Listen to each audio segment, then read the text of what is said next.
Olá pessoal, aqui é o Velgas, hoje dia 21 de novembro de 2022. Quero pedir inicialmente que vocês ajudem o canal a crescer, porque o que nós fazemos aqui é para vocês e procuramos fazer com cada vez mais e melhor qualidade. Portanto, peço a vocês, inscrevam-se no canal, deem seu like e compartilhem com as suas redes sociais. E também façam seus comentários. Seus comentários são sempre muito bem-vindos. As forças ucranianas têm destruído o potencial das forças russas em todo o sul, fizeram isso. Inclusive já atravessaram o rio, já estão combatendo e já recuperaram grande parte, a maior parte da região de Kherson. No entanto, as batalhas na região de Donbass têm sido muito violentas e têm acontecido diariamente, diuturnamente, e elas de fato estão destruindo os ocupantes russos, né? No sul já destruíram, mas está um duelo de artilharia, duelo de infantaria, e os russos estão, apesar de terem transferido muitas das tropas de Kherson para Donbass, eles não estão conseguindo avançar nem 1 metro por dia. Inclusive agora no último domingo à noite, que foi ontem, e essa madrugada de segunda-feira, na região de Donbass toda, houve mais de 400 ataques russos de artilharia para a região. E houve também, parte desses ataques foram para Kherson, onde as tropas do criminoso ditador Putin estão atingindo, como é de praxe, a população civil, as casas e prédios, moradias, e destruindo tudo como se fosse uma vingança. Há muito tempo já que aqueles que eram simpatizantes da Rússia já não são mais. Por que não são? Por causa da crueldade que eles sofreram quando houve a ocupação russa. Muitos dos simpatizantes foram roubados, eles entravam na casa, pegavam a geladeira, levavam o carro, levavam a televisão, ou seja, além de uma quadrilha de assassinos e estupradores, é uma quadrilha de ladrões também.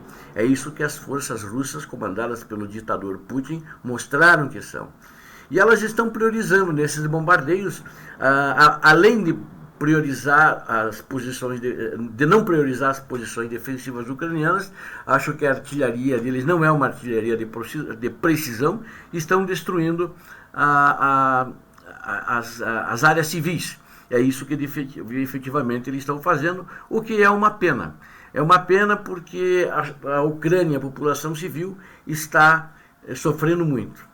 Está sofrendo muito, e agora que aproxima-se, já caiu a primeira nevasca, inclusive na capital, Kyiv, está o prenúncio de um inverno muito rigoroso.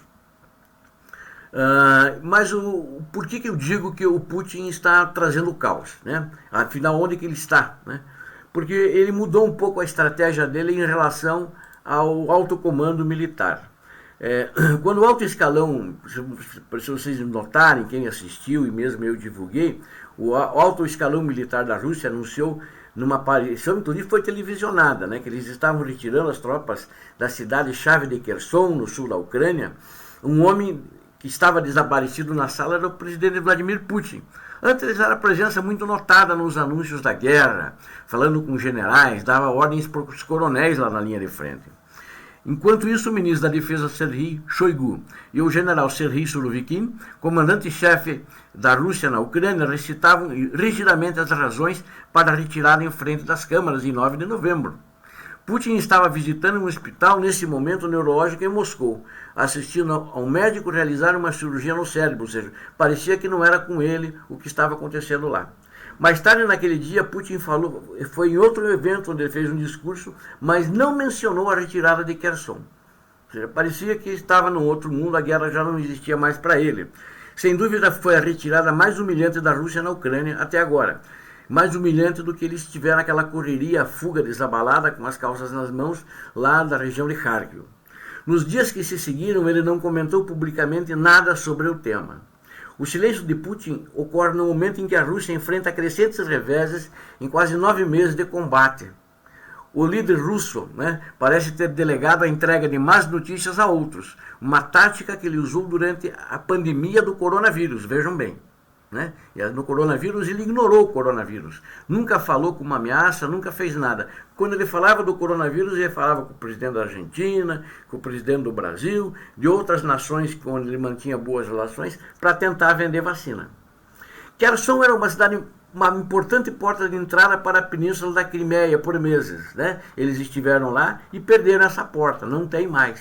Que eles queriam juntar ali junto com o leste da Ucrânia e ir até o Mar Negro ali, e Kherson, e quem sabe dali partir para anexar toda a Moldávia. Então isso ele já perdeu. Perdendo Kherson, não tem mais isso. Moscou anexou ilegalmente toda a região de Kherson, juntamente com outras 3 províncias, mais 3 províncias. Já no início do ano, Putin organizou pessoalmente uma cerimônia cheia de pompa no Kremlin, agora muito recente, a coisa de mais ou menos um mês atrás, formalizando medidas em setembro, proclamando que as pessoas que vivem em Luhansk, Donetsk, Kherson e Zaporizhia se tornam nossos cidadãos para sempre. Que romântico, né? E ficaram ele e os 4 fantoches idiotas gritando Rússia, Rússia, Rússia durante a comemoração depois da assinatura. Pouco mais de um mês, no entanto, as bandeiras tricolores da Rússia caíram sobre os edifícios do governo em Kherson, substituídas pelas bandeiras amarelas e azuis da Ucrânia, que retomou a região com os bravos e heróicos soldados do exército ucraniano. Os militares russos relataram ter completado a retirada de Kherson e áreas vizinhas para a margem oriental do rio Dnipro em 11 de novembro. Desde então, Putin não mencionou o recuo em nenhuma de suas aparições públicas. Putin continua a viver na velha lógica. Esta não é uma guerra, é uma operação especial. As principais decisões estão sendo tomadas por um pequeno círculo de profissionais, enquanto o presidente está mantendo distância. O ditador Putin, que já supervisionou pessoalmente a campanha militar na Ucrânia, pessoalmente, que eu digo, comandava de longe, escondido lá do Kremlin, nunca foi à região lá, assim como o presidente Zelensky da Ucrânia foi, e dava ordens diretamente no campo de batalha aos generais e até alguns coronéis. Pareceu esta semana estar focado em tudo, menos na guerra. Discutiu os procedimentos de falência e os problemas da indústria automobilística com funcionários do governo. Ele conversou com um governador siberiano sobre o aumento dos investimentos em sua região. Teve telefonemas com alguns líderes ligados a ele, né, mundiais ligados a ele, como a Armênia, Azerbaijão, etc., né? E também se reuniu com o novo presidente da Academia de Ciências da Rússia.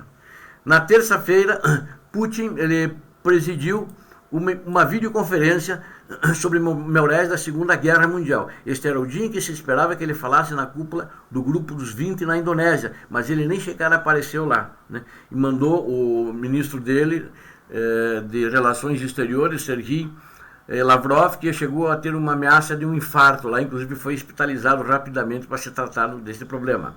A reunião memorial da Segunda Guerra Mundial foi a única nos últimos dias em que algumas cidades ucranianas, mas não Kherson, foram mencionadas. Após a reunião, Putin assinou decretos concedendo às cidades ocupadas de Melitopol, Mariupol, o título da Cidade da Glória Militar, por causa da comemoração da Segunda Guerra Mundial, enquanto Luhansk foi homenageada como cidade do mérito do trabalho. O silêncio de Putin deve-se ao fato de ele ter construído um sistema político semelhante ao da União Soviética, da qual um líder, ou vождь, que eles chamam em russo, vождь, um termo usado para descrever Joseph Stalin, por definição, é incapaz de cometer erros, ou seja, ele está acima do bem e do mal. Putin, assim como Stalin, não comete erros. Putin e o sistema de Putin é construído de uma forma que todas as derrotas são culpadas de outra pessoa. Inimigos, traidores, uma facada nas costas, a russofobia global, qualquer coisa, realmente. Mas ele se perdeu em algum lugar. Primeiro, tudo isso é falso. E segundo, não foi ele, certo? Quando ele que comandava pessoalmente as operações e levou a esse caos, das tropas russas lá na frente, da Ucrânia. Alguns dos apoiadores de Putin questionaram esse distanciamento óbvio que até mesmo os círculos pró-Kremlin viam como um desenvolvimento crítico na guerra. Para Putin ter telefonemas com líderes da Armênia e da República Centro-Africana no momento da retirada de Kherson foi mais preocupante que a própria tragédia de Kherson, disse o analista pró-Kremlin Sergei Markov em um post no Facebook. No começo, o Markov disse que ele não acreditou na notícia. Sim, que foi incrível, disse Markov. Descrevendo o comportamento de Putin, ele disse o seguinte: ele que é pró-Kremlin, isso é uma demonstração de uma retirada total do Putin, né? Outros procuraram dar um toque positivo no recuo e tecer Putin nele. O apresentador de TV pro-Kremlin Dmitry Kiselev, em seu principal programa de notícias na noite de domingo, disse que a lógica por trás da retirada de Kherson era salvar as pessoas. De acordo com Kiselev, que falou diante de uma grande foto de Putin, parecendo preocupado com uma legenda, dizendo para salvar as pessoas. Era a mesma lógica que o presidente usa, salvar as pessoas e, em circunstâncias específicas, todas as pessoas, mas assassinou ucranianos, aquele que ele disse que foi salvar do nazismo, que não existe na realidade. E assim que alguns russos comuns também podem ver o recuo, dizem analistas. Dado o crescente número de pessoas que querem negociações de paz, mesmo entre os apoiadores de Putin, qualquer manobra desse tipo é tomada com calma ou mesmo como um sinal de possível sobriedade, economizando mão de obra, a possibilidade de paz. Para os mais radicais da Rússia, apoiadores vocais do Kremlin, que têm pedido medidas drásticas no campo de batalha e não ficarem entusiasmados com a retirada de Kherson, o Putin, o ditador Putin, ele imita Hitler. Ele faz barragens regulares de ataques com mísseis e artilharia, com foguetes, na rede elétrica da Ucrânia e em regiões civis, destruindo civis, matando civis e destruindo toda a rede elétrica. Ou seja, por que eu disse imitando Hitler? Porque o Hitler fez isso na Grã-Bretanha. Ou seja, em toda a Grã-Bretanha, ele fazia ataques praticamente diuturnos e diários, bombardeando cidades, destruindo prédios, matando civis, né? E menos o que ele conseguia destruir eram alvos militares. Ou seja, é um bom aluno de Hitler, nesse aspecto da sua estratégia militar destruidora e assassina de civis. Moscou lançou uma barragem de artilharia no domingo passado, ontem, né?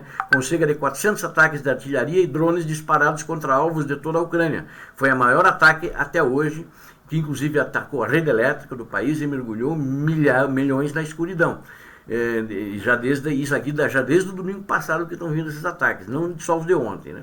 Tais ataques não infligem muito dano aos militares da Ucrânia e não mudam muito no campo de batalha, essa é a verdade.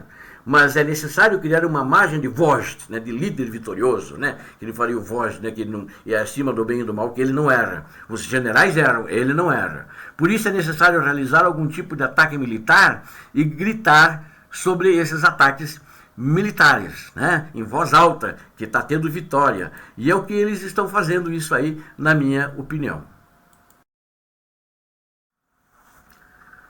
Sem dúvida, o ditador Vladimir Putin liderou uma anarquia no campo de batalha do lado russo. Eles estão fugindo, aonde estão tentando retomar na região de Donbás, não estão conseguindo. É claro que existem baixas do exército ucraniano, não são poucas, são muitas, são pesadas. No exército russo são maiores, até pela inexperiência dos novos mobilizados que estão chegando à frente de batalha. A situação para a Rússia está muito complicada, mais complicada do que para a Ucrânia, em termos militares, né, em termos do teatro de operações, ou seja, do campo de batalha, elas estão mais complicadas. E acho que eles não têm muito para onde correr, eles vão acabar perdendo, assim como perderam Kherson, o Donbás inteiro, Lugansk e Donetsk. E eu acredito que eu estava achando que dezembro pode ser, mas janeiro pode ser que a Ucrânia entre na Crimeia. O que isso vai ser um problema muito sério para os russos, né? Eles não vão gostar e vão tentar impedir isso a qualquer custo. Agora eu quero destacar o seguinte, independente dessa anarquia à parte, o Vladimir Putin está adotando a estratégia de Hitler, ao bombardear maciçamente cidades, alvos civis, assim como Hitler fez na Inglaterra, na Grã-Bretanha, durante a Segunda Guerra Mundial. E passou a imitar Stalin, ou seja, ele se afasta, ele não anuncia mais as decisões. Provavelmente, se tiver alguma decisão boa a anunciar sobre a guerra, ele assim o fará. Agora, esses bombardeios também têm uma outra finalidade, eles querem que, com isso, a Ucrânia sente-se na mesa de negociações na marra, que não deve fazer. Ela tem que negociar, como o próprio presidente Zelensky falou muito bem e pontuou muito bem. Só há negociação quando se as tropas russas deixarem todo o território ucraniano, inclusive aquele tomado em 2014, o que o Putin não concorda. Então eu acho que os combates vão continuar e a guerra ainda vai continuar, não sabemos exatamente quando vai terminar. Peço a vocês, inscrevam-se no canal, caprichem num gostei para nós, conto com vocês para compartilharem com suas redes sociais e façam seus comentários. Obrigado a todos, Deus abençoe a Ucrânia, Deus abençoe o nosso amado e querido Brasil, Deus abençoe a todos vocês que assistiram, aos inscritos do canal, paz e bem.